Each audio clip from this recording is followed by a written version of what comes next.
Hello and welcome to the Dialectical.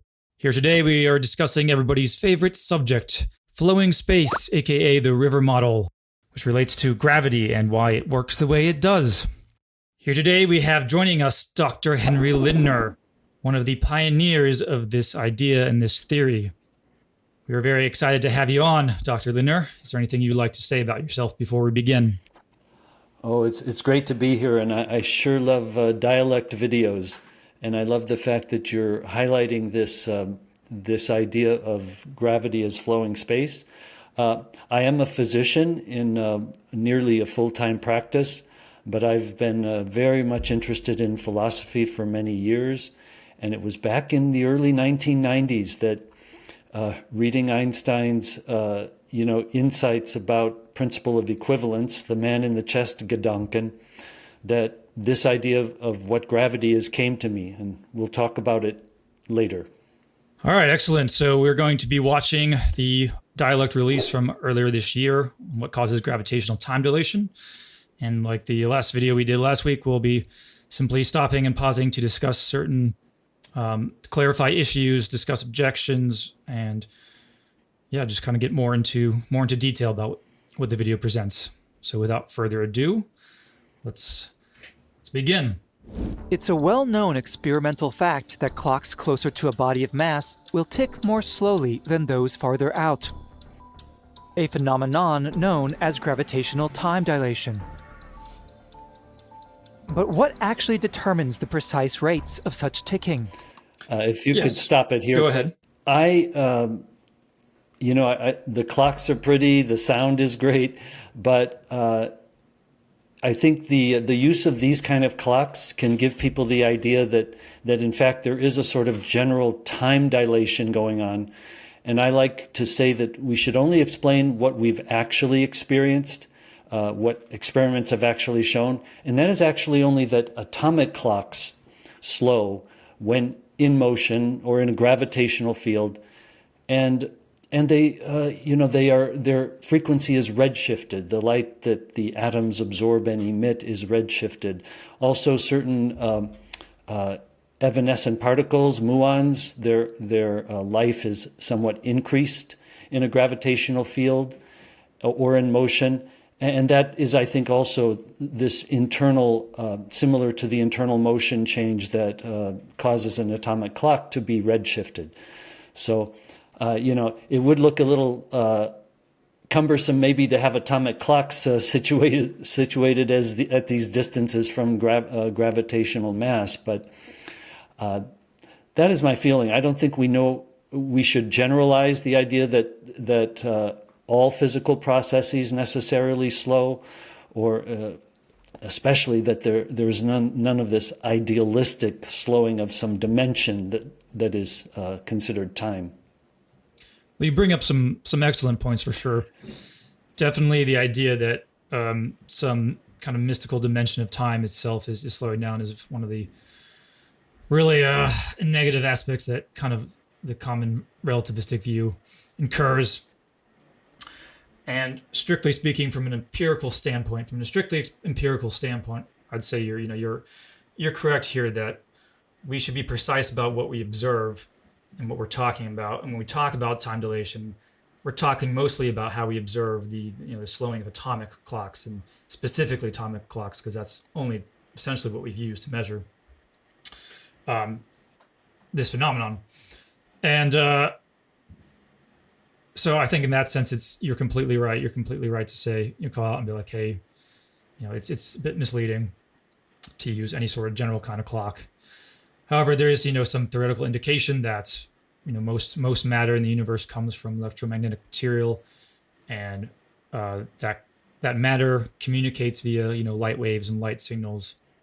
And so anywhere we can suggest or posit that the light signal is delayed as a consequence of motion, we can posit that a process is most likely slowed. So we can speculate with strong theoretical inference that most processes ought to undergo some sort of time dilation.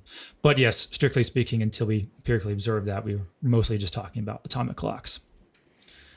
And which gets us into talking about the mechanism by which atomic clocks slow, which we'll which you get into near the end of the video, and we'll discuss it. Yes, then. we'll have plenty of time to keep going. So, all right, let's keep moving. That is, what causes this time dilation? Well, to know that, modern physics requires that you know the actual amount by which a body of mass warps space and time in its vicinity. This in turn requires solving one of the most difficult and advanced mathematical expressions known to man, the formidable Einstein equation. All right, sort of a brief commentary here. When we ask what causes time dilation or gravitational time dilation or clock dilation, we're sort of asking two different questions. One is the causal point of view, like cause and effect. Is there a mechanism that actually explains the slowing of clocks? And that's a part of this video. The second answer to that question is, what mathematically allows us to calculate the exact rates. So on one hand, general relativity will let you calculate the precise rates at which, the difference in rates at which clocks tick in a gravitational field, because it contains the correct mathematics. But it doesn't tell you on a deeper level why that also, why that would occur in the first place. So we're kind of asking, this video is asking two central questions. Not only how does the math get us to this gradient difference in clock rates, but also, what physically might be the cause. Yes.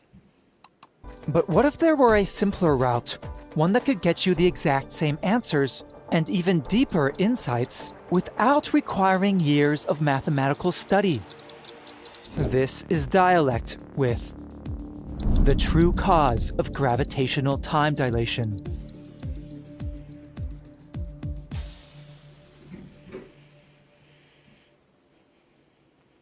If you're familiar with relativity, you may have come across this particular solution to the Einstein equation before, called the Schwarzschild solution. This expression, corresponding to the Schwarzschild spacetime metric, is pretty lengthy and intimidating. But for the moment, all we care about is this particular factor in front of the CDT squared infinitesimal, which, when we take its square root, gives us the precise rate by which clocks in a gravitational field will tick more slowly. All right, so I thought maybe I'd address the first objection the video received here, which was sort of the objection that we were cherry picking answers by starting with general relativity and then working backwards. And yeah, yeah. I have a good response to that. All right, you can go ahead then. Well, I personally produced it in the opposite direction. I knew nothing about general relativity mathematical structure. I had Newton in college, and I remembered quite a bit of what Newtonian gravity was about, Newtonian theory. So I was reading Einstein's little book, Relativity, the Special and General Theory, a book written for popular consumption. And he described his man-in-chest Gedanken, which is the source of the equivalence of gravitational and inertial acceleration, the principle of equivalence that is really the genesis of general relativity. Einstein said so. And what I thought when he said, being on the Earth's surface produces exactly the same accelerational effects as being, in a rocket, accelerated at that rate, or being in a chest being pulled by a rocket, I thought, well, they must be exactly the same thing, simplest philosophical approach possible, and that they are both accelerations relative to space, and something like Newton space, because that's exactly the qualities that Newton gave to space, was that matter could move through it with no resistance whatsoever, but any acceleration of matter relative to space is resisted. So the Newtonian situation is when you're being accelerated by a rocket, you're being accelerated relative to Newton's absolute space, which we really can consider an ether. although it's not taught that way, that's what it is, and Einstein admitted as such. So the obvious conclusion is when we're sitting on the Earth, space itself, something like Newton's space, is accelerating down through us towards the center of the Earth. That is the perfect and simplest explanation of Einstein's happiest thought, which Right. was So also a thrill for me.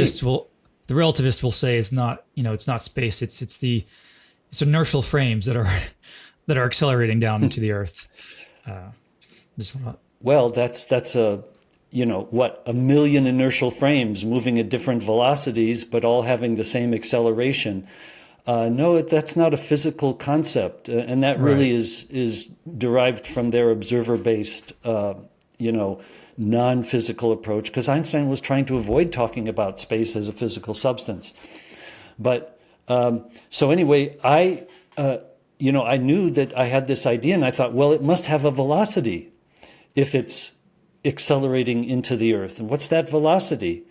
And I intuited very quickly that it must be Newton's escape velocity, because that is the velocity you get when something accelerates from rest at a very great distance and reaches the Earth's surface. Okay, so to summarize, you started with the equivalence principle, and that led you to the idea that space was flowing into the Earth, and so then you wanted to calculate the velocity of that space, and you started out with the assumption that space very far out from the mass was at rest, and then just plugged in the math from there and went to get the answer, right? Yes.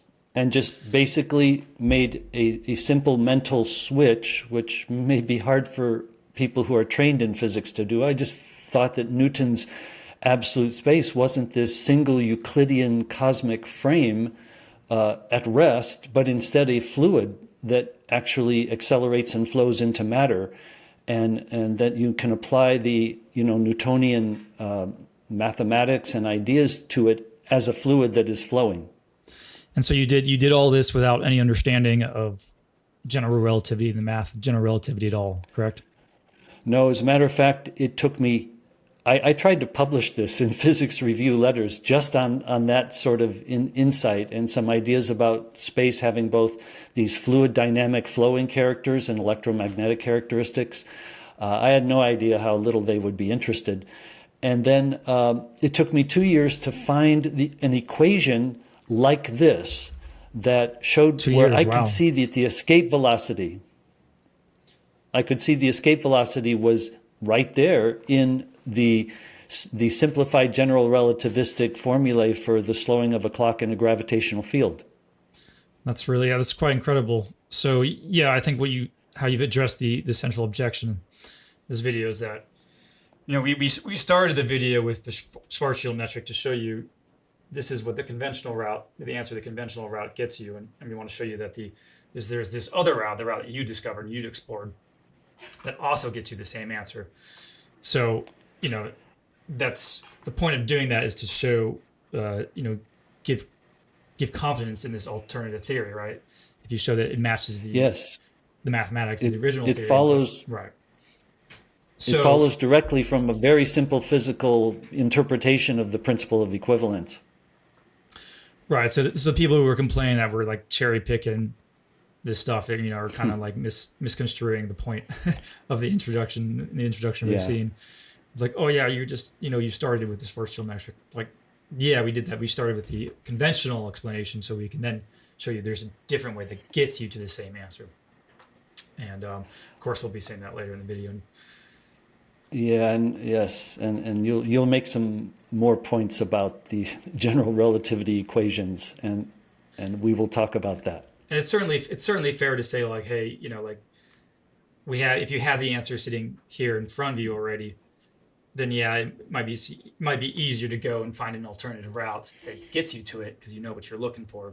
But like as you explained in your case, you didn't really know what you were looking for, and you just started from basic physical principles. And that's really the purpose of this video, to show you that physical intuition could have gotten the answer much more quickly, much more simply. I mean, it took you 2 years, but one, you were not a full-time physicist, and two, it took Einstein 10 years, and he was a full-time physicist. And we know why it took 10 years, because he was dead set against believing that space was an inertial medium or an electromagnetic medium.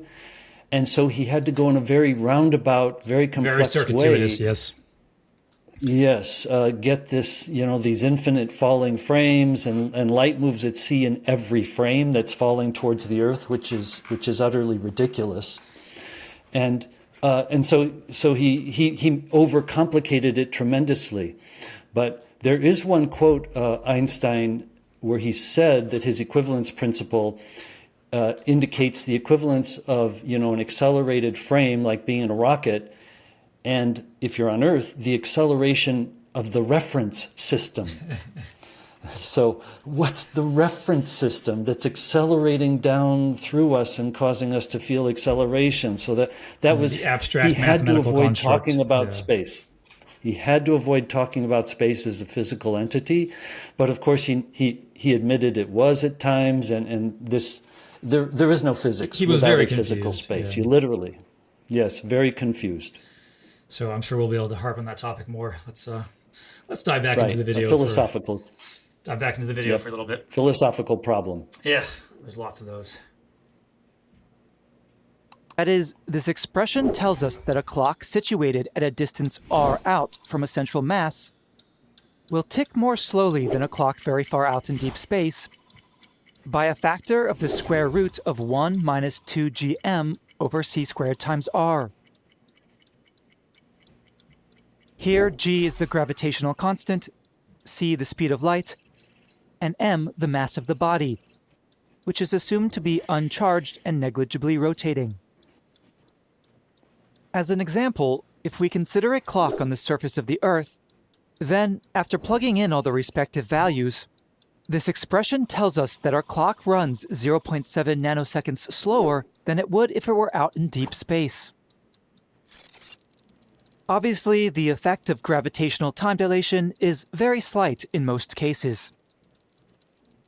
Indeed, if we wanted our Earth clocks to run, say, half as fast as deep space ones, then we'd have to increase the mass of the Earth by 540 million times its original amount.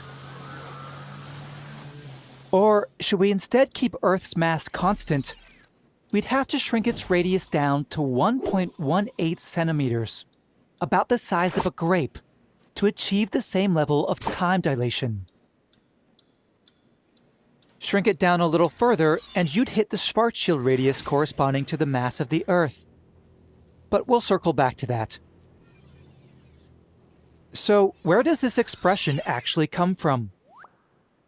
Well, modern physics would claim there's only one route to it, that being through Einstein's famous field equation relating the curvature of spacetime to its momentum energy density. Yeah, I just want to stop and make a comment that the way relativity is taught as though it's the only possible explanation or solution that can get you the answers. And I think one of the most important things that you've helped done really in pioneering this kind of alternative explanation is showing that there really is more than one route, and it's absurd to claim the validity of a theory by essentially assuming that this is the only route to the answer, which is what a lot of modern physicists do. They say, well, it gets the right answers and nothing else does, so it's therefore the correct theory, even they don't understand what an interpretation of it might actually be. So just the work you've done, Yes, yeah. I love to bring up the example of getting the right answer with the Ptolemaic system. Same thing, ultra complex, non-physical, made no sense of anything, but tweaked properly, it correctly predicted the motions of the planets and the stars in the Earth's frame. And Einstein basically introduced a similar epistemological problem in that he tried to write the laws of physics in any observer's frame. Firstly, any inertially moving, relative to what is that inertial frame moving as an inertial frame? Well, you need a space theory, a theory of ether. But And then general relativity, he tried to claim that we can use any accelerated or rotating frame to describe, to produce the laws of nature. And it actually didn't work out that way.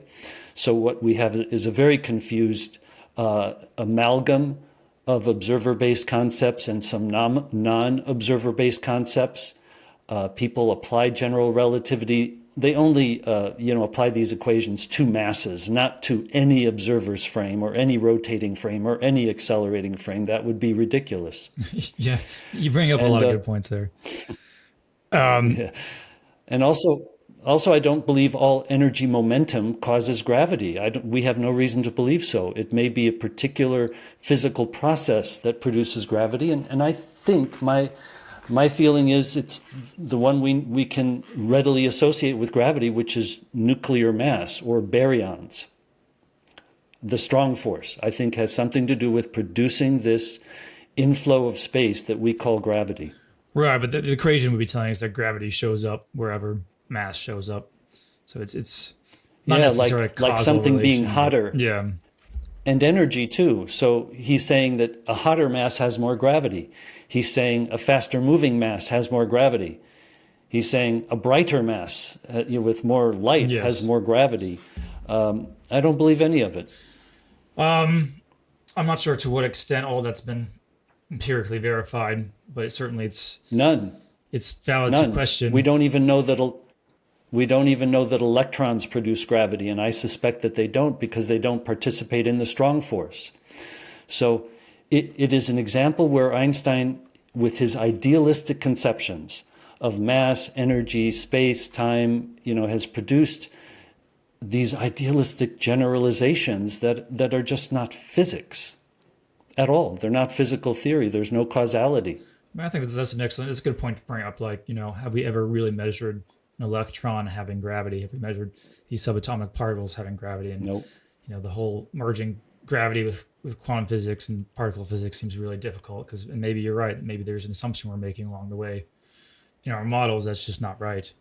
The point I was trying to make here that was a little more along the lines of not because this math here, this theory and flowing space, at least for this Schwarzschild coordinate system, they're exactly equivalent. So it's not like it's a bit different than the Ptolemaic model versus the Copernican model, where the math was actually fundamentally different at a certain level. This is the same math, but the problem I have with modern physics is that they claim that you have to use this specific mathematical differential geometry structure with curvature and tensors is the only way, and Christoffel symbols is the only way to get to the actual answers. Whereas what you and other people have shown is that you don't need any of that mathematical structure whatsoever.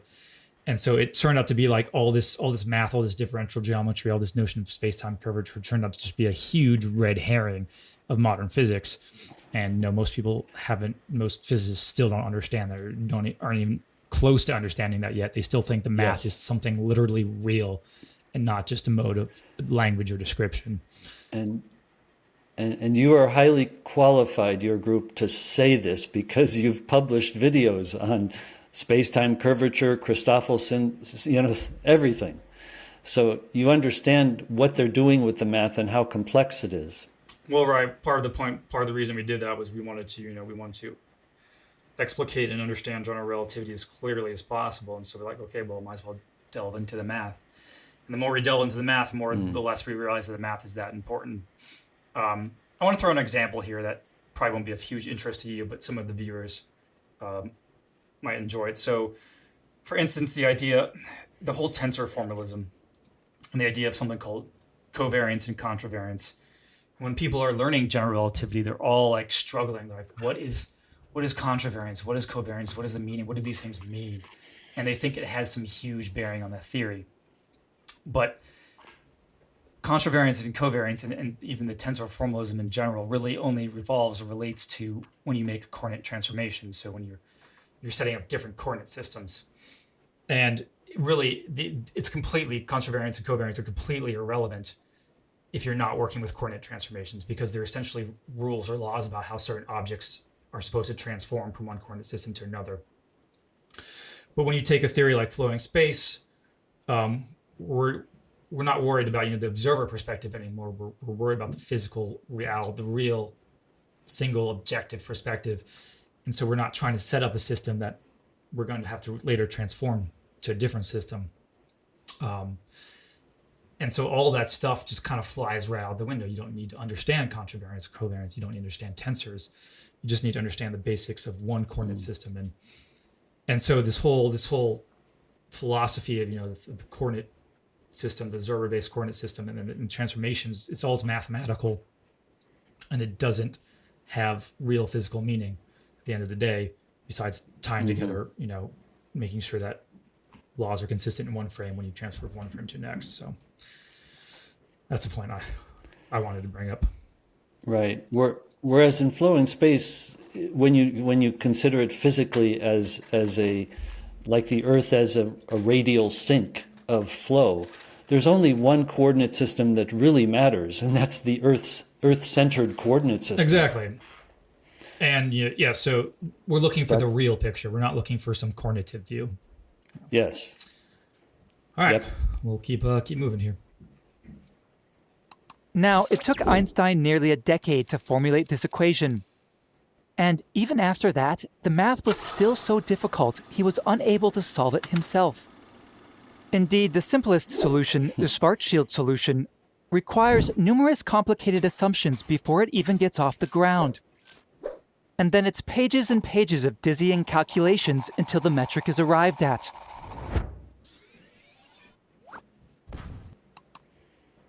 This is my favorite part of the video. Like, how absurd is that? How much math you have to go through, like, to get to the answer. And it's just mind-boggling. You have to do so much to what turns out to be a really simple. Yes. And there's another way that's super simple. It just boggles my mind that they insist that you have to learn differential geometry. They have to learn all this stuff only to get to something that could have been done with high school mathematics. Well, that's the sense in which I consider it Ptolemaic. Yes. Because there is an observer-based problem, and trying to describe things relative to every frame, and then creating this complicated interval of space-time, so-called curvature. It's just, if you just think about what's physically happening, everything becomes much easier. Just like thinking about the sun being, using a sun-centered coordinate system to understand what's going on in our solar system. Yes, that's a good way to put it. Right. So if you use an Earth-centered coordinate system, you get all sorts of weird artifacts, right? But if you use a sun-centered coordinate system, yes, those go away because the sun-centered coordinate system is better exhibits a better correspondence to actual physical ontological reality. And so in this case, Copernicus was. Yes, Copernicus was a priest, a physician, and an amateur astronomer, and he did not believe that God would create anything so insane and non-physical as the Ptolemaic system. He thought God should prefer simple circular motion, and he realized that if he revived this Greek idea of putting the sun at the center of the solar system, and realized you could make these simple circles, simple circular orbits. But as you know, the Copernican system didn't work as accurately as initially conceived with circular orbits until Kepler figured out that they were ellipses. Yes. So you had to start with the right frame, the physical frame, to get a physics that is much simpler. Yeah, I would agree with that on a personal level. Yes, there's no one right coordinate system, and you can always choose arbitrary coordinates, but there's always going to be one choice that makes clear what's physically occurring, what's really happening, and the choice that. Yes, and that's the fact that there is a best frame, a simplest frame, means that it is the physical frame until proven otherwise. Yes. And that's a fact ignored by all relativists, or they've been taught to ignore it. They hate the idea of preferred frames. It's like they're anematha. So there's everywhere a preferred frame. In the vicinity of the Earth's centered frame is the preferred frame. In the vicinity of the sun, the sun star centered frame is the preferred frame. I mean, there is a cosmos, and I make a point in my presentations to explain that in relativity, there's actually no cosmos at all. There are only frames, arbitrary frames, and trying to make laws relative to those observers or arbitrary frames. There is no, cosmos it's like as we know it. Trying to do physics while denying that reality is physical. Like it's physics. It's in the word physics, right? Yes. The assumption is things are physical. Yes. That's why it's called physics. It's just yes. Einstein tried to reduce it to mathematics, to laws that could be related to every observer or frame. Yeah, the idea no that physics. Everything is just reducible to pure mathematics, I think, is not a good one. So, and sadly, people who are trained into relativity are essentially taught a religion, because they believe special relativity has been proven over and over. Special relativity is true. That drives us nuts. Look, when we hear exactly. That. It's never been. Look exactly what has been nothing proven. Has been proven. And when you look, what's been proven is that the Lorentz transformations work when you apply them to the correct frame, and not otherwise. So that's all Lorentzian. Lorentz worked that all out, and he did so on the basis of the idea that there was an electromagnetic space or ether through which electrons were really moving, and that really distorted their length in the direction of motion. It really redshifted them, and so forth. So when you look at what's really proven, just look at the facts and look at what equations give you the correct treatment of those facts, and you'll see it has nothing to do with the assumptions upon which special relativity is based, including the idea that light moves at c in every single observer's frame, which is utter non-physical, non-cosmic nonsense. Yes, so people, are very fond, as you brought up, of saying, yes, relativity has been the most well-proven theory ever, which is not a scientific statement at all. The accurate scientific statement is to say that special relativity is a theory which is consistent with observations. But that's a much weaker statement because there are lots of theories that are consistent with observations. In fact, from the one-way speed of light problem, you have an infinite class of theories which are all consistent with observation.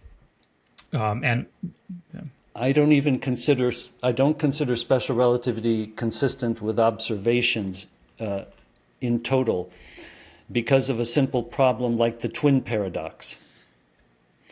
It cannot be resolved within special relativity. You have to introduce a third frame. And Einstein specifically created relativity to get rid of the cosmic or ether frame everywhere, and to reduce everything to arbitrary frames and observers in relative motion. But yet, to resolve the twin paradox, as you showed in a very large number of videos, you have to introduce a third frame. And introducing the third frame, which relativists do all the time, they're violating relativity when they do that. They're putting the cosmos back into an ideological system that has no cosmos sneaking the cosmos in it back from in the back door kind of thing. Definitely. Yes, by absolute acceleration is one of the ways they do that. Oh, acceleration is absolute. Is a great topic we should maybe do on another. And what does that have to do with relativity? General relativity tried to eliminate the absoluteness of acceleration and just say you can write laws of physics relative to any frame, even accelerated That's definitely frames. a deeper topic too. We should get into maybe on another session, the twin paradox, because there's a lot to be said there. But the general point is, there's always a frame that corresponds to a physical picture that makes the most sense, at least as far as our scientific history has demonstrated. So let's return to the video here for a bit. Mm-hmm. So it may seem then that an understanding of where gravitational time dilation comes from is hopelessly out of reach to the ordinary layperson. Well, don't give up hope just yet, because this expression can be derived in about 5 minutes without any reference to Einstein's equation, using rather just basic high school math and some solid physical intuition. But how is this possible? Math that Henry can Right. do. Well, good science hinges on a good hypothesis. And the hypothesis we're going to make here regards the cause of gravitational time dilation. That is, we will assert that gravitational time dilation is caused by the exact same thing which causes regular, i.e., relativistic, time dilation. Now, flashing back to special relativity for a minute, the cause of relativistic time dilation is quite simple. When a clock is set into motion, the light signals traversing it have a farther distance to travel to reach their destination. Consequently, the clock's ticking is slowed. So here's where we kind of snuck in the wave medium, theory of time dilation or clock dilation. Yes, and you've snuck in the ether too, which of course one always has to do. One of those clocks is moving, those light clocks, and light clocks are used in special relativity teaching. But one of them is, actually moving through space. Whereas special relativity, this is another way in which it's not consistent with the evidence. It claims that all these differences are mutually observed. Right. So Never been special seen. relativity, well, Nothing is mutually observed. One of these guys is really moving through space, and that's why his clock is slowed. And that's what reality tells us. so special relativity, and it's interesting because when we do the special relativity videos, we see a lot of objections like, hey, you can't explain time dilation that way because that's not how it works. Like everybody sees it symmetrically. But when we do these general relativity videos, these gravitational ones, we don't actually get those objections as much, which is kind of interesting.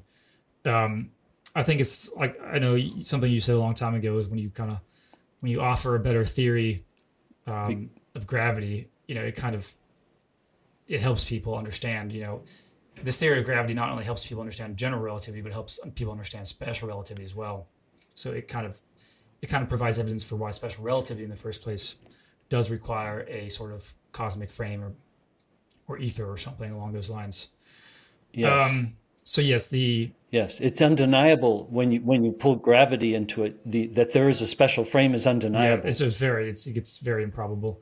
So the objection, we get here from the relativists, the special relativists, are that this explanation isn't accurate because it's symmetrical, and the guy in the purple clock should see 7 elapsed seconds on his clock and 6 elapsed seconds on the other guy's clock, right? No experimental something you evidence can of never this. experimentally prove And it because makes it's no based s- on a clock. Well, And it it's makes all no based sense. on how you synchronize your clocks. It's a dogma of their religious So- system. To get the symmetrical view, observers have to always synchronize their clocks, assuming that they're the ones at rest. So it's a convention choice. So you can't observe this, which is why I say that relativity is consistent with empirical observation. But to observe it, you have to make a deliberate choice about how you synchronize your clocks when you're in a frame of reference or when you're setting up a coordinate system. And if you and your other observer, and you and your friend, and like one of you is moving and the other's not, and you both want to talk about the same stuff, it doesn't make sense that you're going to set up two separate coordinate systems. You're going to set up the same coordinate system, right? So one of you would choose to assume you're at rest, and the other assumes they're in motion, and then the one who's in motion just synchronizes their clock, making that assumption. And when they do that, you'll both observe time dilation. You both observe the same notions of space and time and all that good stuff. And none of this stuff happens. So yeah, it's one of the huge oversights of relativity and the way relativity is taught, is that relativity is taught as though all this is empirically observed, the symmetry, the invariance. The invariances, they're all somehow empirical when they're not. They're 100% a choice, a result of convention. What's observed is that there is a redshift for things that are moving in our colliders, in our Earth frame, and indeed the sun-star irrotational Earth-centered frame. So we know that Earth is rotating relative to the sun and stars, and rotating within its own spatial inflow field. So there are all these obvious signs that the Earth is rotating, but our colliders are sitting on the surface of the Earth. And it's absolutely foolish to think that somehow the observer sitting there it's stationary relative to that collider is what's causing the mass to, the particles not to be moving faster than c. No, it's the Earth. It's the Earth's, entrained space, the space that it is controlling, that through which that subatomic particle is actually being moved at near c. Yes, that's an interesting point to bring up. All right, we'll keep going here. For a clock moving at some constant velocity v, the degree of this dilation can be calculated via the basic Pythagorean theorem, and takes the form of the square root of 1 minus v squared over c squared. Something extremely curious. The expression for gravitational time dilation and relativistic time dilation have very similar forms. Both have a square root with a 1 minus beneath it, as well as a c squared in the denominator of the subtracted term. This similarity in structure now motivates us to make a sudden but intriguing conceptual leap. What if we interpreted the remaining quantity in the gravitational expression as being equal to some velocity squared? So I want to bring up, because when I personally saw this, it was like the most convincing argument for the river model that I'd come across. And as you know, for a long time, I kind of just viewed the river model as sort of a helpful analogy. That's the way it was initially presented on the channel. I didn't take it seriously until this was pointed out. I don't know if you pointed it out to me or when exactly I realized, but I came to the understanding of the river model of flowing space through the equivalence principle, and the equivalence principle alone, and that's reflected in the way we structured the prior video, the first video on the river model, which doesn't talk about time dilation much at all. No, it does introduce the velocity of 11.2 kilometers per second, but doesn't mention that that's actually exactly what slows an atomic clock on the Earth's surface. People don't realize they got to think an atomic clock on the Earth's surface slows exactly as if it's moving at 11.2 kilometers per second through that is a wild space, through the spatial medium. And like the fact that it's not pointed out, way beyond. I mean, it's a wild coincidence within the context of the space-time view of general relativity, right? It's hidden. Yeah, it's mind-blowingly like. Yes. How does that just pop out? Why is that there? And no one ever talks about it. In when they're teaching general relativity, it's just one of those things that completely gets overlooked. And it's just there's another one of the things that you show that equation, you show this to people, and they're like, "Oh, wow, that's really interesting. Yeah, I never noticed that. The gravitational time dilation factor is really similar structurally to the the relativistic clock dilation factor." And it's like the most important point ever. It's just something you don't see in the conventional formalism. I've named it or said that this is the expansion of Einstein's principle of equivalence of inertial and gravitational inertia to include inertial and gravitational velocity. So it's now a full principle of equivalence of inertial and gravitational acceleration and velocity. Yes, that's another great way to put it. They're the same thing. They're both velocities and accelerations relative to an inertial electromagnetic space. Space has these qualities and is the reason why flowing this space works. really follows from the equivalence principle, and that's the physical intuition which guides and informs the whole theory. Yes. And that's why literally everything in general relativity can be explained more simply with flowing space, because they have the same source. Einstein just failed to look on it as the velocity of an actual substance that produces both inertial and so-called relativistic changes. I hate that word. It's electromagnetic, really, is what we're talking about. High-speed electromagnetic That's more precise phenomena. But yes, he just missed it because as I've explained, philosophically, he was committed to eliminating ether from physics and replacing it with arbitrary frames and observers. That did not work out well. Not work out well at all. No, never worked. And we're stuck with the consequences to today. We are indeed. If we do this, then we could claim that, just as a clock in special relativity ticks more slowly because it is traveling at some particular velocity v through space, a clock in a gravitational field will also tick more slowly because it is traveling at a particular velocity through space, a velocity equal to the square root of 2gm over r. At first glance, this might sound absurd. Clocks in a gravitational field clearly aren't in motion. They're stationary. But this isn't quite true, because in order to remain at a stationary distance from a gravitational mass, these clocks must all be continually combating the pull of gravity, meaning they must be accelerating. Down near the surface of the mass, this acceleration would have to be fairly substantial, since the gravitational pull there is correspondingly strong. As we move farther away from the mass, the gravitational pull falls off, and the required acceleration falls off with it. Eventually, when we reach very great distances, there is negligible gravitational pull, and our clocks would not be required to accelerate at all. Okay, so our clocks are... One point I can make here is that some rationalize that what slows clocks in gravity is acceleration, and that acceleration somehow explains the twin paradox and so forth. But it's known that that acceleration does not cause time dilation. This has been seen when you run particles around a synchrotron in extremely high accelerations. The increase in their lifespan and the change in the frequencies they absorb or emit is totally related to their velocity in the Earth frame. Has nothing to do with the immense accelerations they're undergoing in those synchrotrons. Yes, that's a good point to bring up.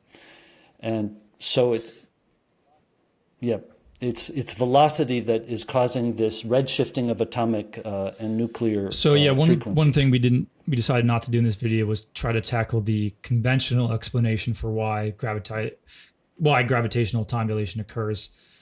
The conventional explanation, for one, like almost nobody understands it in the first place. So, we were like, okay, let's not go through a long thing that's just going to confuse people anyway. Let's just go straight for the explanation that makes sense. You mean like spacetime curvature? The official conventional explanation also starts with the equivalence principle, but it goes through basically. It says that an accelerating frame of reference is equal to being in a gravitational field, right? So that's the starting point. And then says when you're in an accelerating frame of reference and you have two observers, two clocks, one at the bottom end, one at the top end, in that frame of reference, the clocks will observe a time dilation gradient. So if you're in an accelerating rocket, for instance, the clock at the top will tick more quickly than the clock at the bottom. And so an observer with the clock at the bottom will observe the clock above him is ticking more quickly. And then the observer at the top will observe that the clock below him is ticking more slowly. And they'll both agree on. Well, that's not in a rocket. That's if the rocket is sitting on the Earth's surface. That's if the rocket is accelerating, from undergoing the constant top acceleration. to the bottom. So I think we discussed this topic before. It's a coordinative effect. If it's undergoing constant acceleration, then the top and the bottom, the bottom being near the rockets, are accelerating exactly the same through space. They have the same acceleration. So this is why it's so confusing. This is why the conventional explanation is so confusing, and we discussed this before. I think you might remember. So yes, from a physical perspective, if you are an observer and you're watching the rocket constantly accelerate, the clocks on either ends will both tick at the same rate because they're both undergoing the same acceleration program. There's some squabbles about like it's going to length contract and all that, but you could design a rocket, that both the clocks are accelerating due to the same acceleration program. They both have the same velocity, so they're both ticking in the same rates. However, observers accelerating with them if they use the Einstein synchronization convention, which again is not a good choice here, but they will observe the clocks to be ticking at different rates. And this is because the light, it takes time because the clocks are accelerating away from the light. So the light is that they're either accelerating away or accelerating towards the light. So the light's not necessarily going to reach, it's going to reach them at different rates because of the acceleration. So that time dilation which observed is purely cognitive. It is not a physically real time dilation like the time dilation that occurs because of your velocity with respect to the ether. And I would add to that this is just one of many, many confusing, often disagreed upon attempts to rationalize what's happening using the concepts of relativity, which make no sense of anything. And so they just keep constructing various ways to explain why these relativistic phenomena occur, even though they have no ether theory. So it just ends up being nonsense. Kind of mathematically, it's the same, but the explanation is like you get through these weirder and weirder explanations. Yeah, I was watching the Fermilab guy Lincoln yesterday explaining why things can't go faster than light. And literally his explanation was that there's this thing called that you can create a coordinate system with space, as an x-axis and time as a y-axis. And if you're moving only along the x-axis, you're not moving in the y-axis, and so time's not passing, and so therefore you can't travel faster than light. For time thing.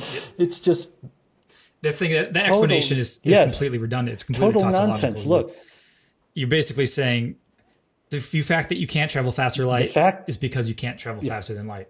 That's literally what that explanation tells you.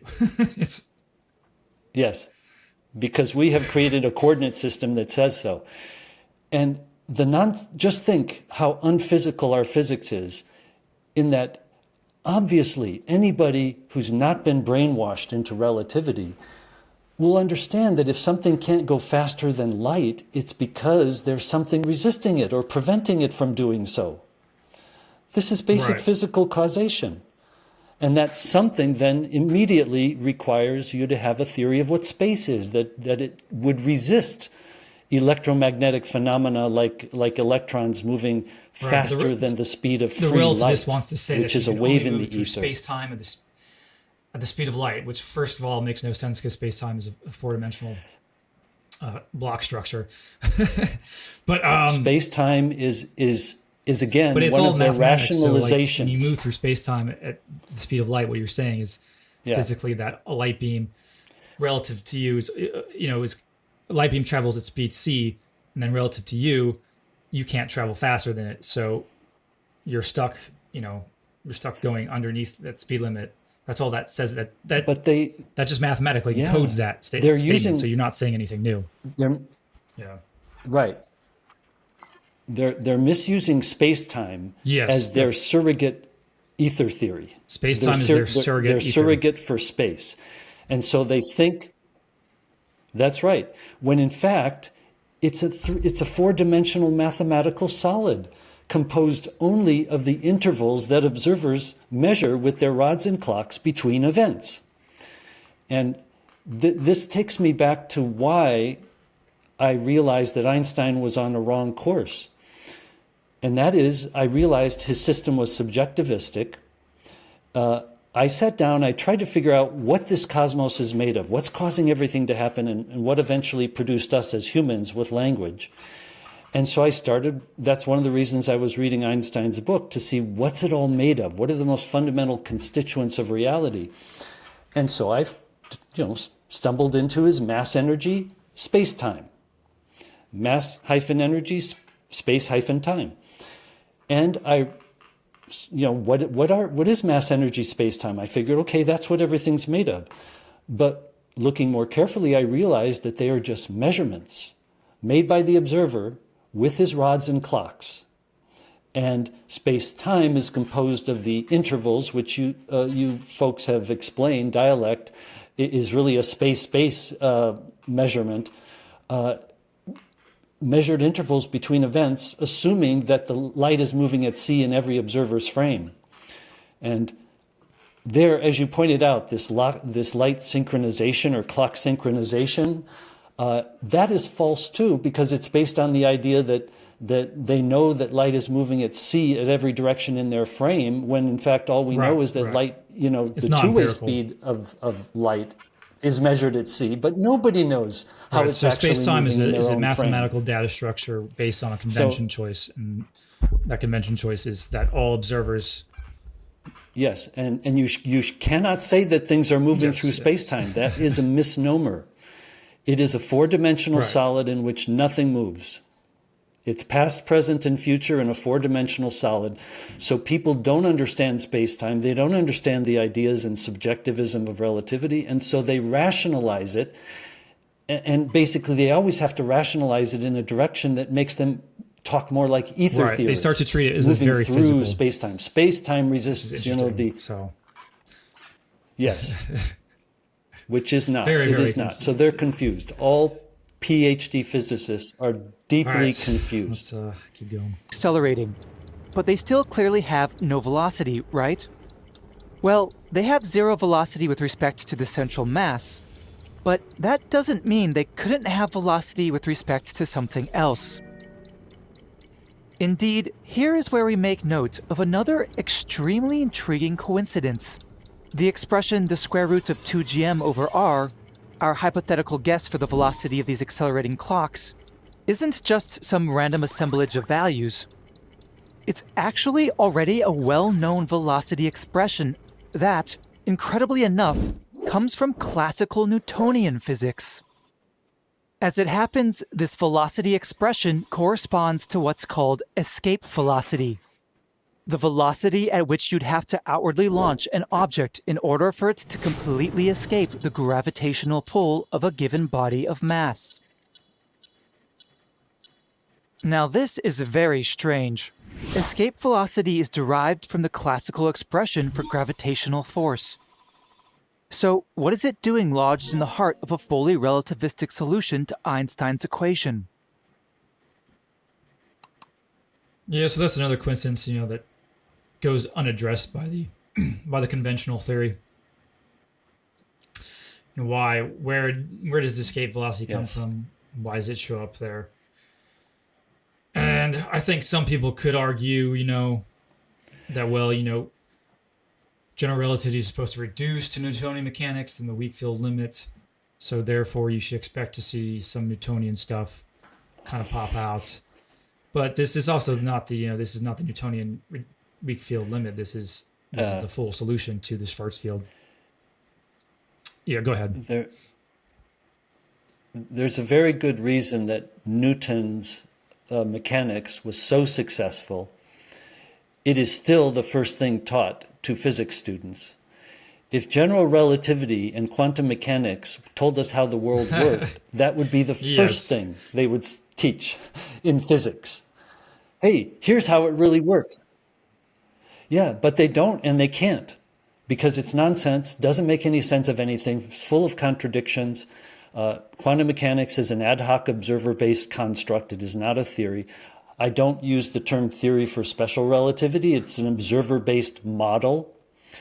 And I agree with you there. It's more of I use the term formalism. Yes, that's a good term.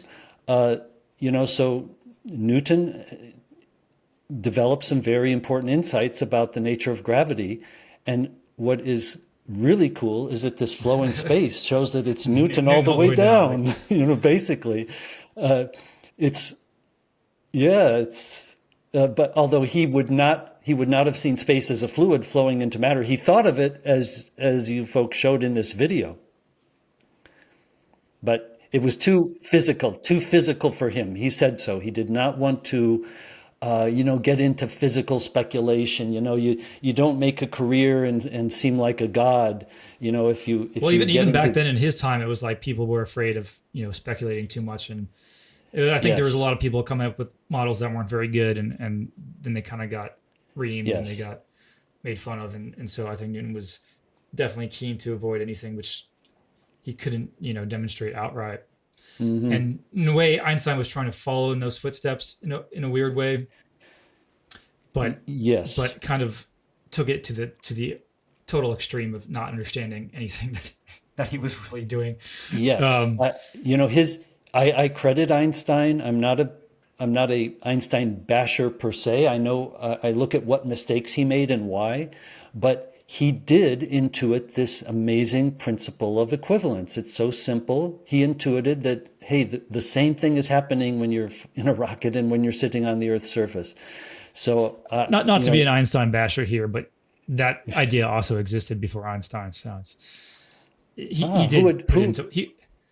Who had mentioned it? Newton did talk about it. He noticed that a accelerating frame. He talks about it somewhere, I forget, but it had been bounced. It was an idea that had been bounced around for a while. So Einstein wasn't the first to think that ever. He was the first one to try to apply it. Right, to try to develop it, and unfortunately did so with his observer-based, light travels at sea in every frame prejudice. Right. General relativity doesn't really offer an answer to that question. Indeed, this fact, if it even ever receives mention at all, is considered to be a coincidence within the context of modern physics. But of course, good science doesn't rely on coincidence, and so we ought to ask, just what then is the connection here? Well, digging a little deeper, one can find that, in addition to escape velocity, there's a second physical meaning to the expression the square root of 2gm over r, something one might term capture velocity. This is essentially escape velocity, but in reverse, the velocity acquired by an object released at a very great distance from a mass. Now this provides the final clue to the puzzle. For imagine a steady stream of tiny neutral particles being released a very far distance away from your central mass. As gravity captures and accelerates these particles inwards, they pick up speed, giving rise to a steady flow field about the mass. The speed of this flow at any distance r out becomes precisely the capture velocity value, the square root of 2gm over r.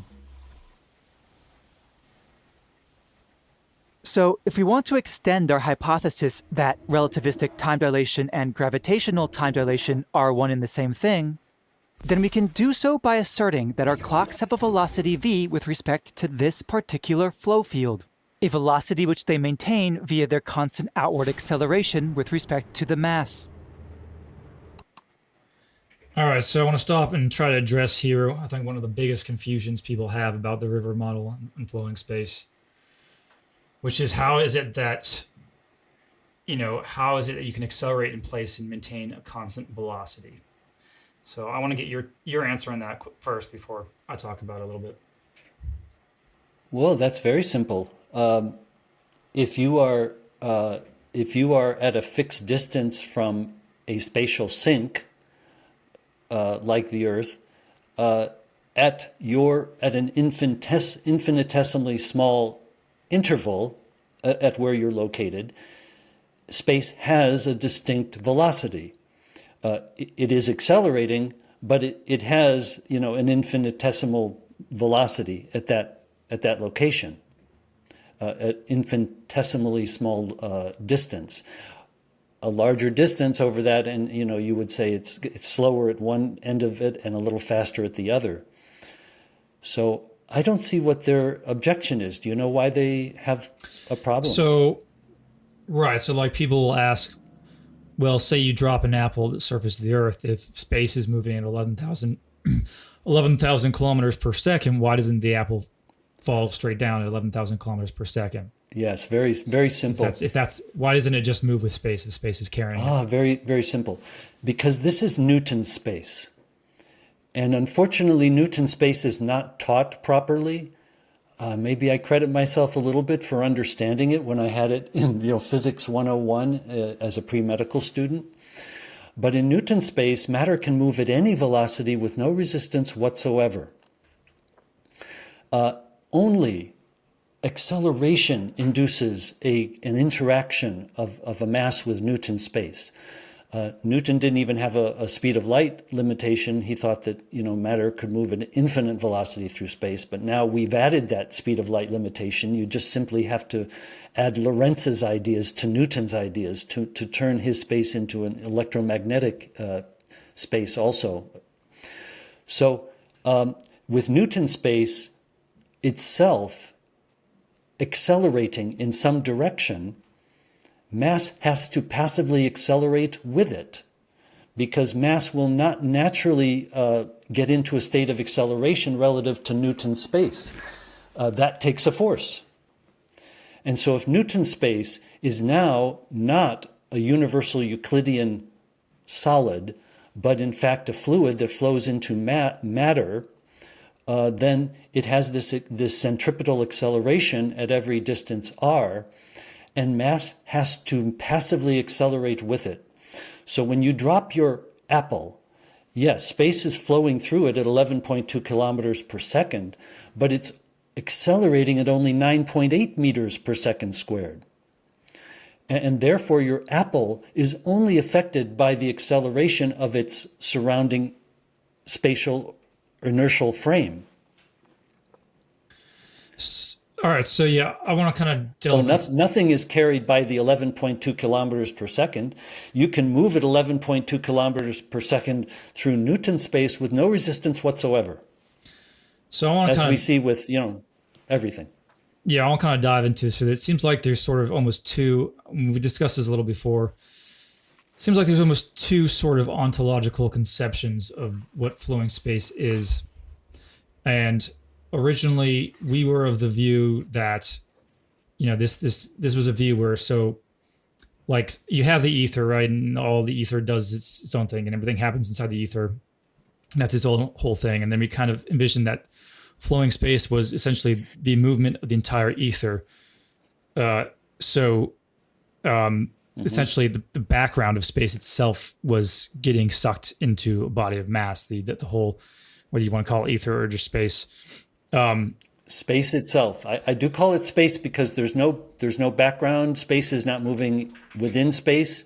There is only this physical space whose parts move relative to other parts. So right. So what I'm saying was our original understanding was sort of more like you're on, like say you're on a chessboard, right? And you're moving a piece on a chessboard, and you can move the pawn to two slots on the chessboard. But then underneath the chessboard, right, there's another layer. So you can then move the chessboard. So if the chessboard moves a single piece while the pawn moves, two pieces, then the pawn in reality is moved 3 pieces.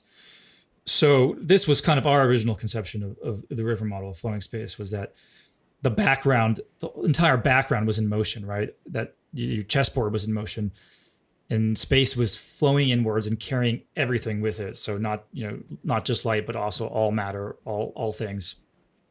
And this is also, a lot of the Discord members share this view as well. So I understand you definitely have this sort of idea of Newtonian space, which is almost more like a sort of fluid, Yes. where you have like an ideal frictionless fluid. So in an ideal frictionless fluid, you can have an object coast. Massless and frictionless. Yeah, massless and frictionless. Well, yeah, I think even if the fluid has mass, it still works. But you can not in this case. It would work with. So if it has mass, it's gonna push on an object. You're gonna have a Newtonian action-reaction. No, actually, you won't. So if you have an object in a frictionless fluid, so it doesn't need to be massless. You can have one mass, an object flowing through the fluid, moving through the fluid, and you can have the fluid itself have mass. And what happens is, this is called D'Alembert's paradox. So say you have a fluid, right? And then say you have an object, a fluid with mass and an object with mass, and it's coasting through that fluid. If it's coasting at a constant velocity, what happens is the pressure that it experiences due to interacting with other mass, the mass of the fluid, ends up being equal on either side. So it experiences equal pressure. So there's no overall pressure gradient, and so there's no acceleration. So in a ideal frictionless fluid, a massive object can coast without experiencing any resistance. And also to clarify here, a frictionless fluid means that there's no tangential forces acting on the body. So the body only experiences like immediate direct pressure forces. So your description in Newtonian space actually sounds to me a lot like this sort of ideal frictionless fluid, where you have bodies that will coast, and as long as their velocity is constant, they won't essentially feel or experience any force from the space, the fluid itself. But as soon as you have some sort of pressure gradient inside the fluid, then it will experience that force. And so go ahead. As only if that fluid, this is we're talking about Newton space again. Yes. As Newton space as a frictionless fluid, and we could talk more about that D'Alembert idea, but if a fluid has mass and you're displacing elements of that fluid, it's very hard to see how that doesn't slow you down, because there's action reaction going on. But we can talk about that later. So yes, the interaction. I believe inertia has a cause, which is the matter's gravitational inflow field. So this theory provides a theory of what inertia is. So every atom, every nucleus, every bit of matter has this same inflow field. And I think that's an accelerative phenomena. It is accelerating space into itself from all directions. So when you push on this test mass, you're creating opposing accelerations within this frictionless space.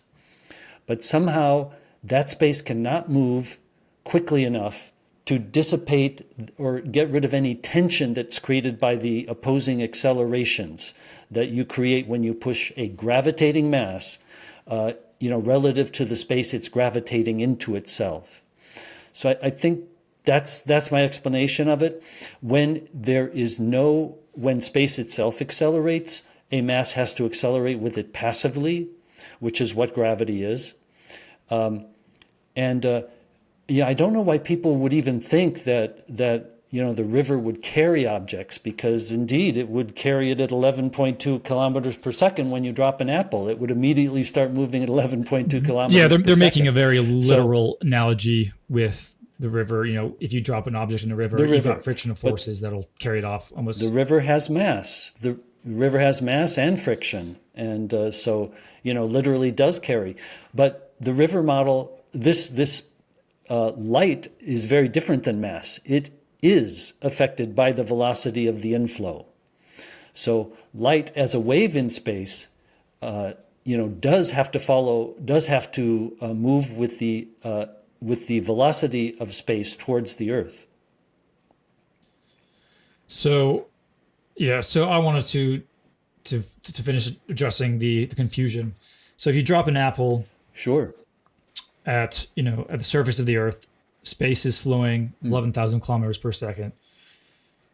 So the way I would personally try to explain it is to say, well, yeah, so the apple doesn't experience any sort of friction from the river. So you're essentially, when you let go of it, you're launching it at 11,000 meters per second through space, because that's essentially what you're doing. It's already acquired that speed through space, but in virtue of being stationary. It already has that speed. You're releasing it. So now it continues traveling with that speed. So it's now traveling at 11,000 kilometers per second through space, through this patch of space. But that patch of space itself is accelerating inwards towards the Earth. It's falling in. So as the apple moves at 11,000 kilometers per second through that patch of space, the patch of space then falls a certain amount.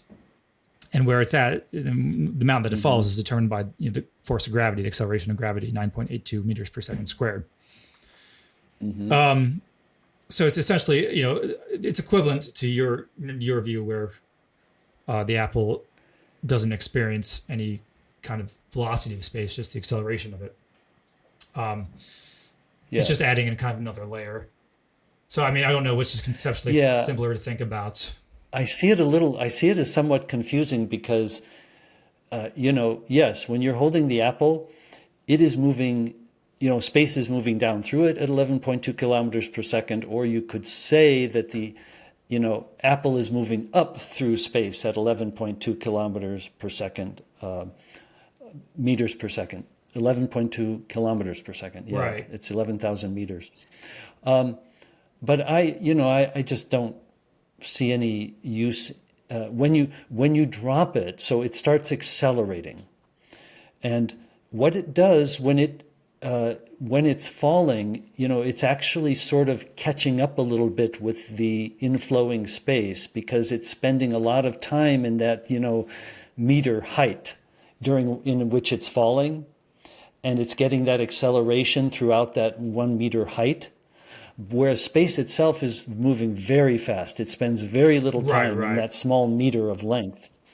And so it does accelerate by that amount, but its speed changes, overall speed changes less than that of the apple because the apple spends more time in that In that region. acceleration That's right. So that's sort field. of a Yeah. consequence of the gravitational field being spatially dependent only.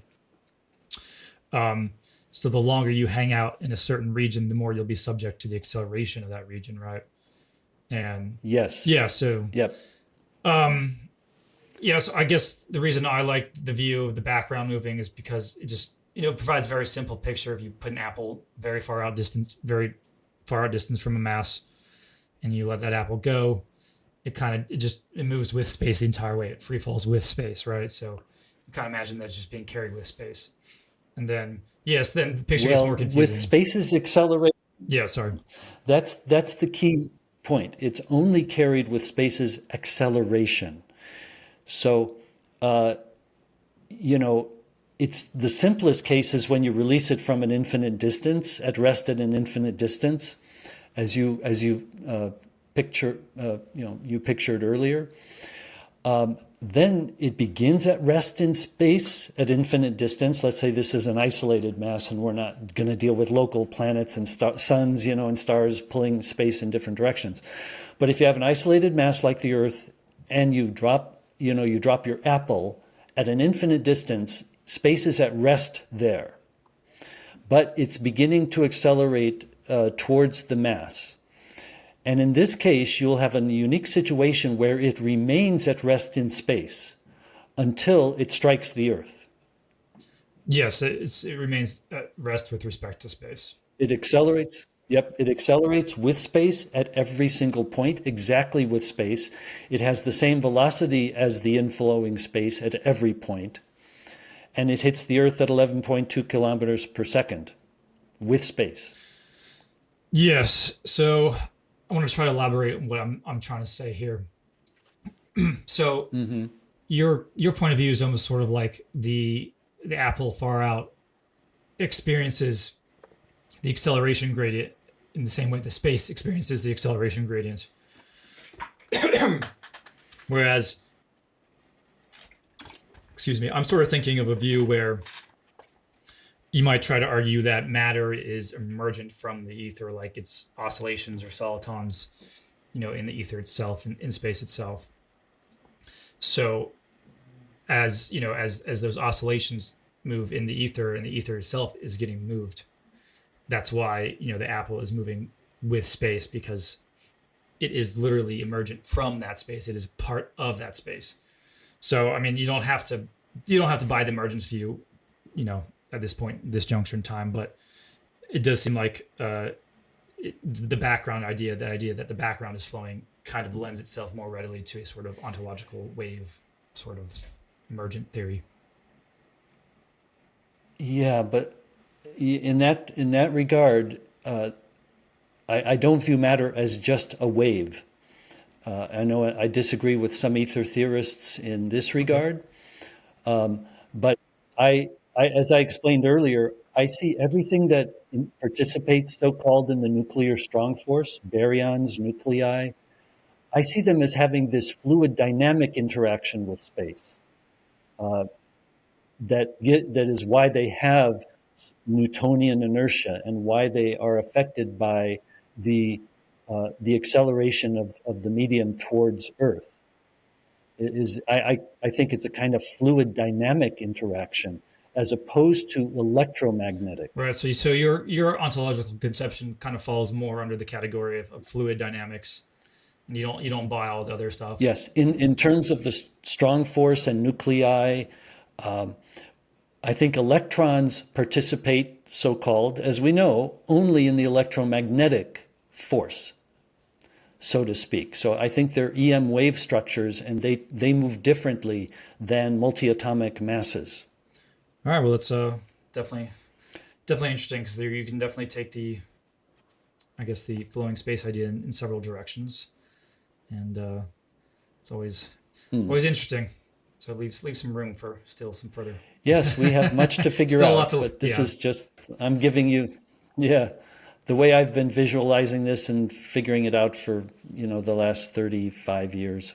Well, you've definitely been doing a lot of thinking about it. So let's keep moving here with the video. Oh, and the other thing I would say about that last picture is, you don't need rockets to stay at a distance. You can orbit. And, so if you orbit, say if you have a circular orbit at that distance, then you have two sources of slowing of the clock. You have the velocity of space flowing, past you into the Earth, and then you've added a tangential velocity Right. So it's double as you orbit. double dilation. Yes, and in fact, if you do the math, that gives you exactly the slowing of GPS clocks. It is simply the vectoral addition of the velocity of space flowing centripetally past them plus their tangential velocity in that space. Right. So ironically, GPS satellites are the best evidence we have of flowing space. That which is Yes, it is flowing space. The GPS system, it is flowing space. It is not general relativity, because you cannot work out the GPS system's function from arbitrary frames. Maybe if you could in some way, the math would be so incredibly complex, it would be absolutely mind-boggling. But again, the simplest way to treat the GPS system is with this Earth-centered frame that does not rotate with the Earth, because the sun and stars control its rotational state. The Earth cannot, pull the surrounding sink flow into rotation with it. It's a massless, frictionless, there's fluid, no viscosity. Now, of course, there aren't really fields of particles flowing into gravitational masses. So this leaves us with the all-important question. Just what is flowing here? Well, the answer to that question is space. Space is what is flowing. But not some abstract coordinative space. Rather, the physical space through which light and other causal information propagates as a wave. For this is precisely what the equivalence of relativistic and gravitational time dilation implies. Clocks tick more slowly when moving faster with respect to such space. Hence, clocks which are ticking more slowly lower down in a gravitational field must be moving faster through this space than those higher up. Ergo, the entirety of space surrounding a mass must be steadily flowing inwards, carrying objects, matter, and even light along with the current of its flow.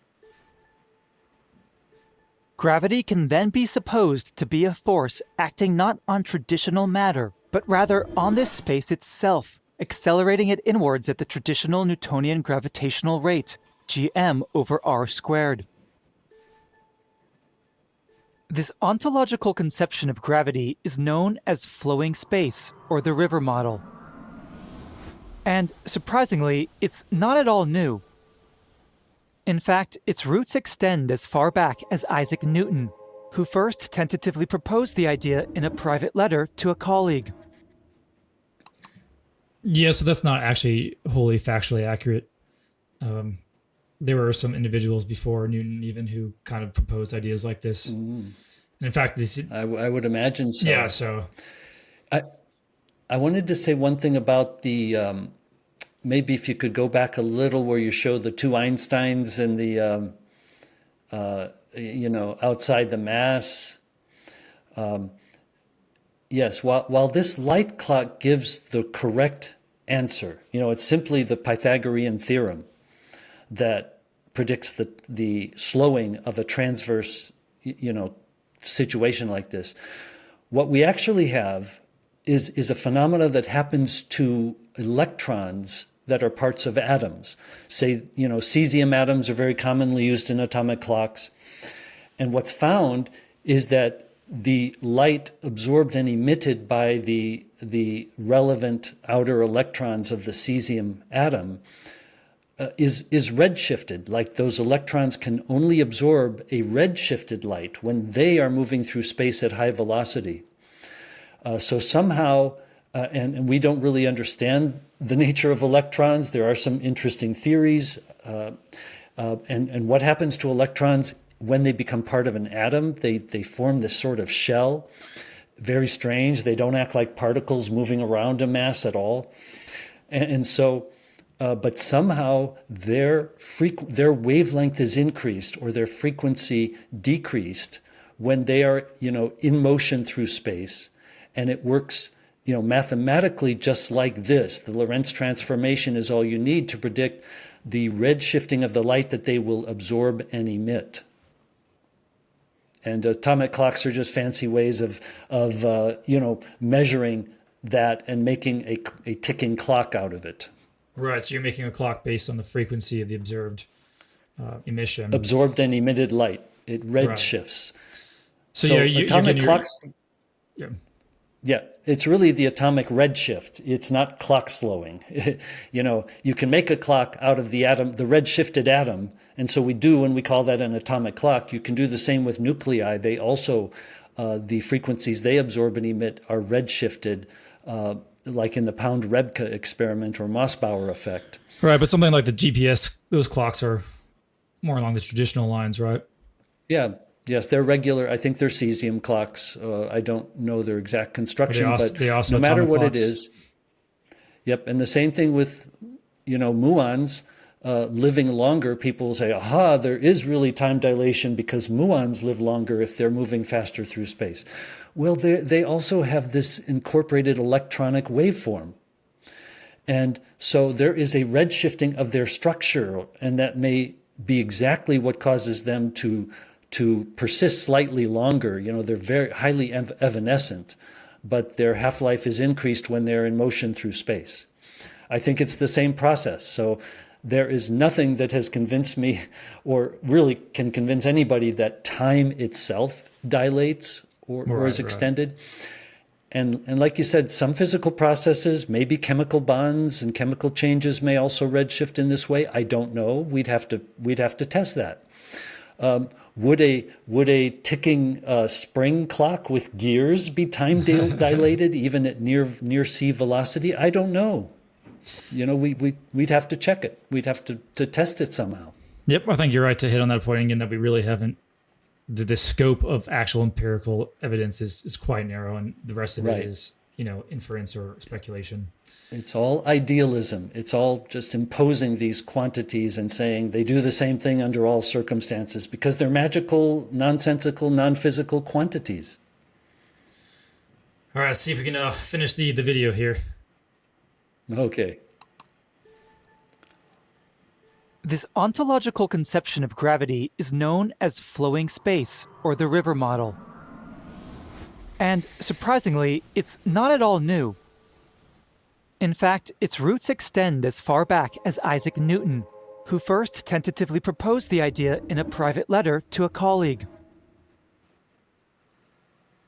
Now, regardless of how it strikes your fancy, it should be apparent just how easily this model allows us to derive gravitational time dilation. For all that we need to posit is that space, very far out from a mass, is slowly captured by gravity and accelerated inwards at the traditional Newtonian rate. Then a little high school calculus shows that this space eventually acquires a speed of the square root of 2gm over r with respect to the mass as it flows radially in. So an interesting little tidbit here is, this is actually a little more complicated mathematical way where you integrate based on position and all that. But you can also get to the same answer much quicker using energy conservation, which is what you do for a body, like a physical body. We felt it was a little weird to do that for space, since we don't, like, can you say that energy conservation applies to space? I like this approach. So we avoided that, but it was interesting, something interesting to note. Yeah, kinetic energy equals potential energy, and that gives you the escape velocity in like one line. Yeah, because in fact, energy conservation comes from this whole thing right here. That's where it's closely related to force fields that don't, whose strength doesn't depend on time, but just position.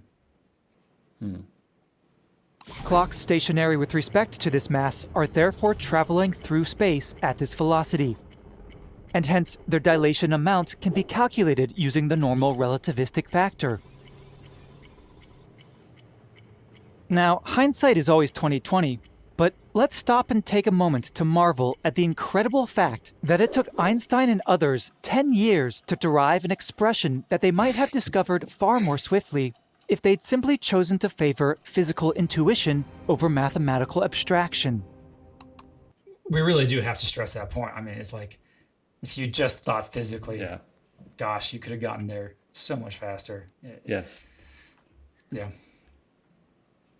Indeed, notice how we didn't utilize any complicated mathematics to get to our answer.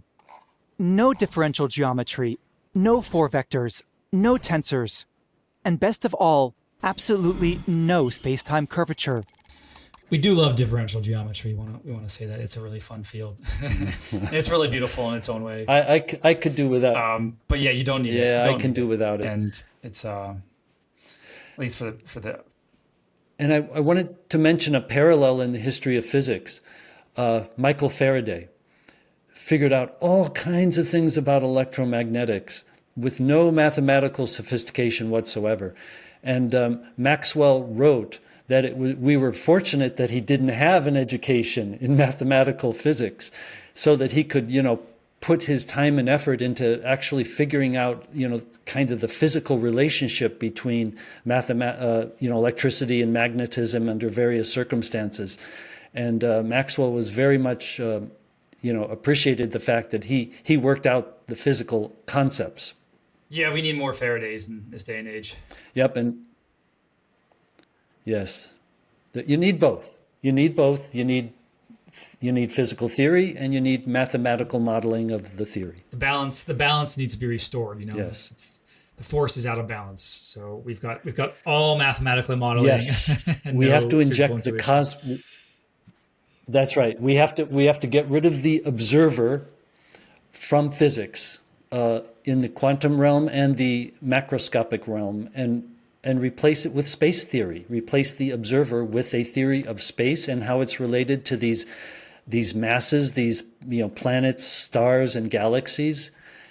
And everything's telling us we need a working theory of space, including the dark matter and dark energy problems, for which these models provide no explanation.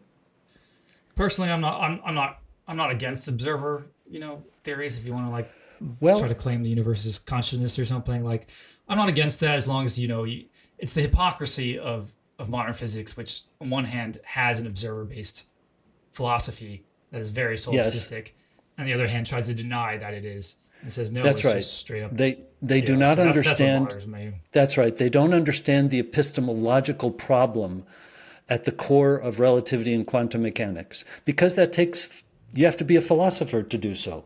Not right. It takes physicists philosophical aptitude. Right. They're just trained into using these models, and they're told that these are theories that explain how the world works, and they're true, and they're unquestionably true, and they work so perfectly. Quantum mechanics, the best theory ever. Well, it's got 26 free parameters.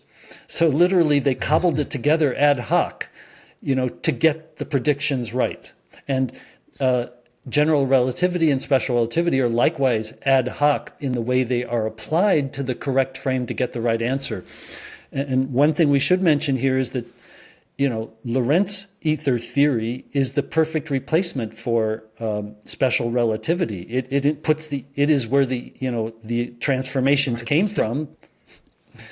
It's the physical version of the theory. Right. It puts the electromagnetic ether in there. And so that's why I call this space, I call it Newton-Maxwell-Lorentz space, because it has the qualities that these three thinkers gave to it. It is the inertial medium and the electromagnetic medium. NML space, or no? Right. Newton, Pardon? Maxwell. Yeah, and NML. Yeah, that's good, NML. And Lorentz is the one, in order to explain the Michelson-Morley experiment, he came up with, what we call time dilation, which is light moving across the flow, and length contraction, which is that your devices that, which your light is moving in are physically contracted because all their electrons are shortened in the direction of motion through space. But I want to make one comment about that. There is another explanation for the null Michelson-Morley experiment, and I think it is also true. Entrainment. And George Stokes came up with that at the time and said, look, it makes no sense to think that space is flowing right through the Earth like it's not even there. Indeed, the Earth's gravity and all our measurements tell us that the Earth is creating a spherically symmetrical physical field about itself that co-moves with it. And so right. your Entrainment is definitely interferometer, equal. yeah, your interferometer on the Earth's surface is not moving at any velocity relative to space, except for the very small rotational velocity at the surface, which is less than 1 kilometer per second. Right. So your understanding of so we haven't broached the river model or flowing space beyond a single body, but you're kind of, you have a more, I think, more sophisticated model, multi-body model, right? Yes. That involves each sort of mass like entraining its own gravitational field, something like that. Correct? Right. Because in order to create a perfectly symmetrical radial inflow field, you have to, the mass has to control space out to a great distance. Because that is what it is doing. It is a very powerful sink. Space is flowing into all its surfaces at 11.2 kilometers per second and acceleration 9.8 meters per second squared, slightly varying due to the oblateness of the Earth and other spinning masses. And yet the sun has 99% of the mass, so it's got a much, much more powerful inflow field that extends out beyond the Oort cloud, let us say, and entrains all that space into the sun's motion about the Milky Way's galaxy, the Milky Way center. And indeed, there's some interesting ways in which entrainment can, fulfills Mach's principle. It's how matter, or the motion and distribution of these celestial bodies, determines the actual physical frame at any given location, where space is accelerating and what its velocity is. Definitely sounds like it has lots of potential to be expanded into cosmological territory. We all know that modern cosmology is a hot mess. Yes, they're messed up because they're working with models that were never intended to explain what the world is and how it works. Not at all. They're just observer-based measurement prediction models. All right, we're almost through the video here. Let's finish these last few minutes. Yeah, it's Such a great derivation video. shouldn't even be possible according to modern physics. Yet here it is, completed with nothing further than basic physical principles Newton himself might have advocated for. All right, look at there. It's your derivation. Yes, thank you very much for the mention. So I just wanted to I explain appreciate it. The very, very real reason you deserve to have your name on this derivation. So obviously Kirkwood, came up with it first in the 1950s. But things are often lost to history and then rediscovered later. And it's you who rediscovered him. And to our audience, Dr. Lindner here is responsible for the majority of the research behind this video and many of its insights. You undoubtedly provided so much help along the way. So by rediscovering Kirkwood, like nobody had ever heard of him. He was bound to just disappear into history if you hadn't dragged him out. In that sense, you absolutely deserve to have your name, belong up there next to his, because again, you did drive it on your own independently, and you also brought it back to the world's attention. I think, you know, and others have published the river model, as you call it, and shown that it perfectly explains what's coming up, black holes. Others have thought about it, but as you mentioned, they all have tended to look on it as a curiosity, or, you know, a way of teaching relativity or general relativity, or so on and so forth. My contribution as such is to say, no, this is the way the world works until proven otherwise, and we need this to replace, you know, observer-based nonsense with an actual theory of what is happening in this world. So right. So you started from the physical basis, saying let's adopt these physical Yes. principles, and then we can derive it. And Kirkwood kind of did the same. I think, if I remember Yes. from his paper, he kind of straddled a little bit, but he was saying, yeah, you can view it as an ether. Yeah, he did say it's an actual flow of the spatial substance, but I've tried to talk about what that substance is, how to take Right. physics from where it is to where we need to go. And Kirkwood was definitely the first individual to posit that view, that it was specifically an ether. And a lot of people will Yes. say, well, what about Goldstrand and Paul-Levé? And briefly, I'll talk about both of them. So they didn't really do this. They didn't do what Kirkwood did. So Goldstrand, after Einstein published his equations, Goldstrand wanted to find a general solution to the one body static one body problem. So he basically wrote this paper where he came up with a very, very general solution, more general than the Schwarzschild or the, than all that. And what he did was he noted that there was one part from this class of solutions, there was one particular solution where space around a body mass could be treated as Euclidean, your basic flat Euclidean space. He noticed, okay, if you do this, if you substitute in these values for the unsolved general variables, you get a space that is Euclidean. And that solution is the Paul-Levé solution, the raindrop solution. Whereas Paul-Levé was slightly more motivated by physical stuff. He didn't believe that the Schwarzschild time was real time. He thought it was retarded that the idea that time should freeze, at the event horizon of a black hole. He says that made no physical sense. So he wanted to find a system where the time coordinates would correspond to something physical. So he was more physical motivated, but he viewed it, he came out of the aspect of, let's start with free-falling observers and use their clocks, because that's something that we can say is ultimately physical at the end of the day, what their clocks are showing. So he derived it through that way. And so it's not the same thing. So neither of them posited ether. Goldstrand is completely just mathematical. Yeah, when people present the river model, like Hamilton and Breck and others, they also state that it's flat space-time flowing into right. a mass. They'll still do it, approach it from the general relativistic space-time view. So it's all right. I think we're about done here. Now, as we've discussed in a prior video, Black holes the are river coming. model offers a number of other powerful insights into general relativity, which are not accessible via the standard geometric interpretation.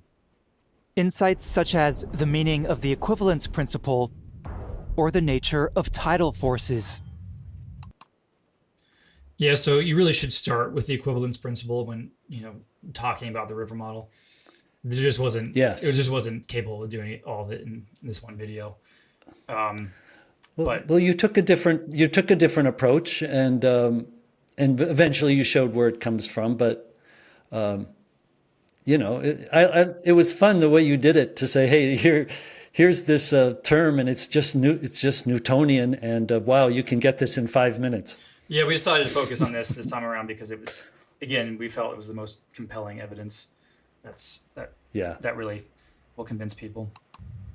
But most notably, this model tells us that the infamous Schwarzschild radius of a black hole simply corresponds to setting our capture velocity equal to the speed of light, implying that the event horizon of a black hole is nothing more than a place where space is flowing inwards towards a mass at the speed of light c.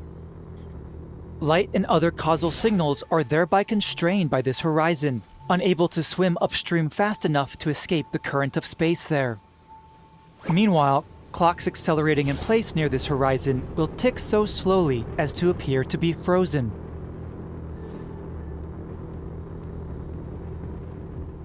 But does all this mean space is really flowing into large bodies of mass? If so, why? Where does this space come from, and where does it go? What other properties might I'll it make have? one comment on the black hole.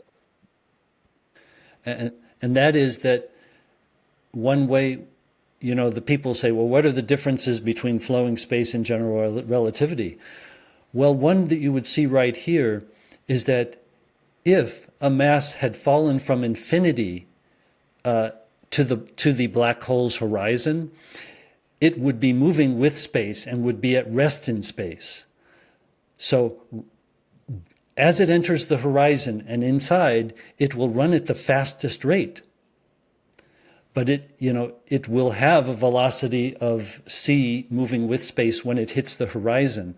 Whereas only a clock that is being held stationary will have this, or orbiting the black hole, as we were mentioning about the GPS system, will have this slowing of its atomic clock or of its, electronic processes. Right. That's a point that trips a lot of people up. So they don't understand the difference between GR does not do a good job. The space-time view does not do a good job of explaining, clocks that are stationary near event horizon, their time freezes because, their light is being sucked into basically the black hole. So they tick really slowly. But if you're free falling from a great distance with space, then your clock still ticks normally. You pass through the event horizon just fine.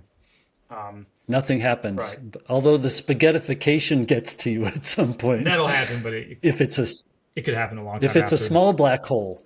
Yeah. Interesting. A very large black hole, there's a lot less spaghettification because there's less of a gradient in the acceleration over distance. Right. You could have an event horizon that's essentially you don't notice that you cross it.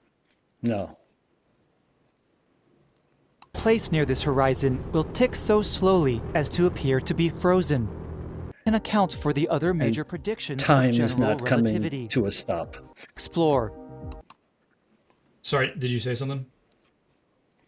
And time is not coming to a stop at the event horizon. Well, that's the thing is that the GR view doesn't. Certain The GR view won't distinguish. It refuses to distinguish between which coordinate systems are purely coordinative, like i.e. maps, and which coordinate systems correspond to things that are physical.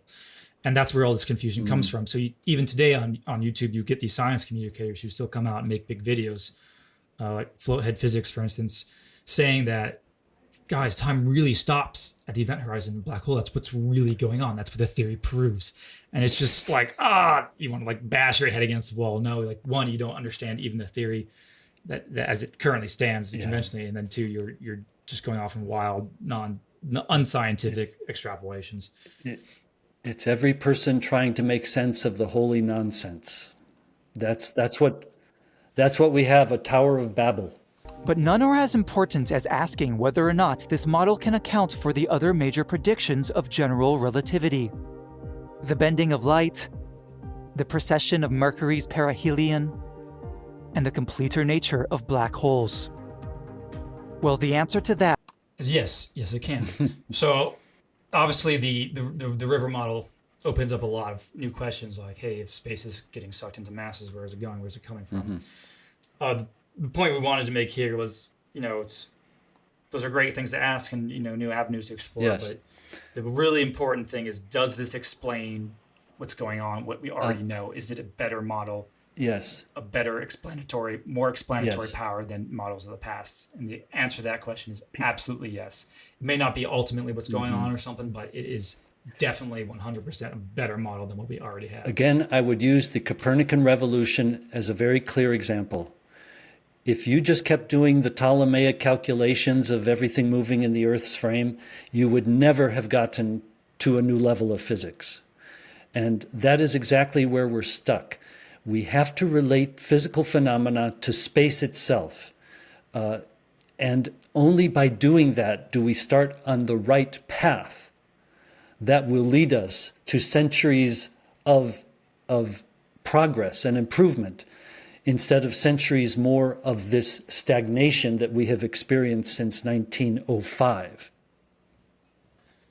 Yes, we are stagnated. We are very terribly, terribly stagnated. Absolutely. All right, let's finish out the video here, and then we'll give our closing spiels. That is, yes, it can. And it can do so all without any reference to space-time curvature. Meaning, we're in some brand new ontological territory. Indeed, in future videos, we'll be showing that this model offers us not only heightened conceptual clarity and greater mathematical simplicity over geometric general relativity, but also that it incorporates causal mechanisms for its phenomena in a way which general relativity cannot, hence opening pathways to deeper and newer theories. All right, that's essentially the end of the video. The rest is kind of an advertisement for PAMO. So, so one objection the video got was that, hey, you've only showed, you're saying that the river model can predict all this other stuff, but you've only showed time dilation. That's just like one part, right? So I want to go back and gravity and the principle of equivalence. It also shows the principle of equivalence. But if you go back to this Schwarzschild metric, right? So, so this metric here, right?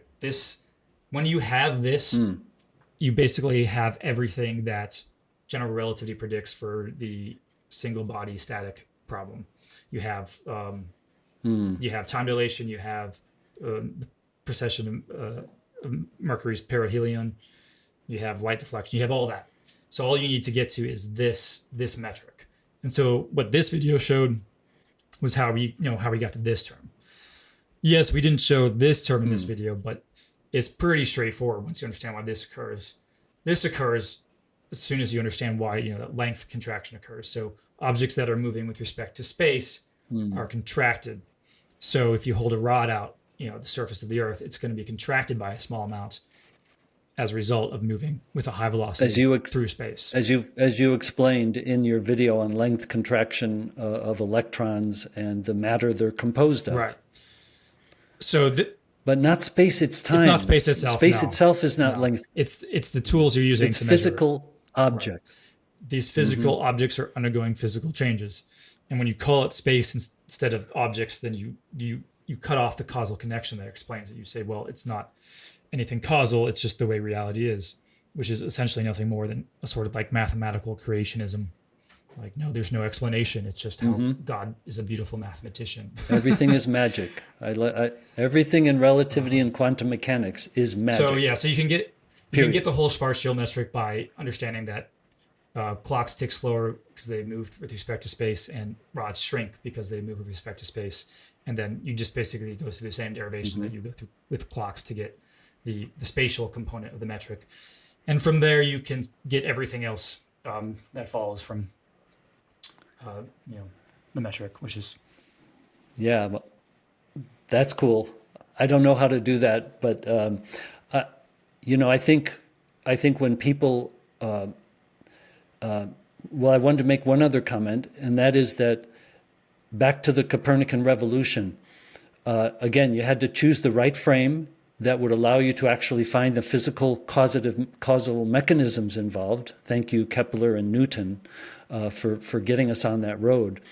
But even when Copernicus brought up his idea, he couldn't explain anything about it. He didn't know what gravity was, what space was, why you move through space in a certain way. And so the same thing is true here. People are used to the idea that the new theory of physics is going to be a complete mathematical model that combines relativity's math and quantum mechanics math and well, they've been trying for 100 years and nothing has come of it, and nothing ever will. It's not that those people have been stupid for 100 years, but the fact is you have to start on the right path. Flowing space is the correct path. They've kind of been stupid, as I can tell. They're not stupid, all around, but they're stupid in this respect. Yeah. Right. If you spend so long working with a theory that isn't getting you anywhere, and you don't stop to question the foundations of that theory, that's a certain type of stupidity. And there's, you need to be honest about that. Yes. You're not thinking outside of your dogmatic education, the ether taboo, which is, what some have called it. But lastly, you brought up the questions, where's space come from? Where does it go? Very good questions. But we can't answer that right now. That is for future generations to try to work out. It's exciting. And to work out exactly how this spatial flow works. It doesn't work like a conventional ideal fluid. The space actually increases in velocity less than an ideal fluid. We didn't get the time to talk about that. Flowing into We'll have to talk about that another time. I feel like we have a lot Sure. more. I'm just saying, a lot more to discuss for sure. Yeah, there's so much to figure out, but we have to start in the right direction. And I think this space theory and the flow of space causing gravity is the best possible step in the right direction, as you pretty much think also, or said just a few minutes ago. Again, I want to thank you and express gratitude from everyone on the Dialect team for your work and your contribution. Thank you very much. Your support. You're welcome, and thank you for making these lovely videos. I'm very happy that someone with your talent and abilities is showing how this theory can work, because I think we need to change physics and philosophy, and this is the route. Well, I have a lot of help, so it's been appreciated.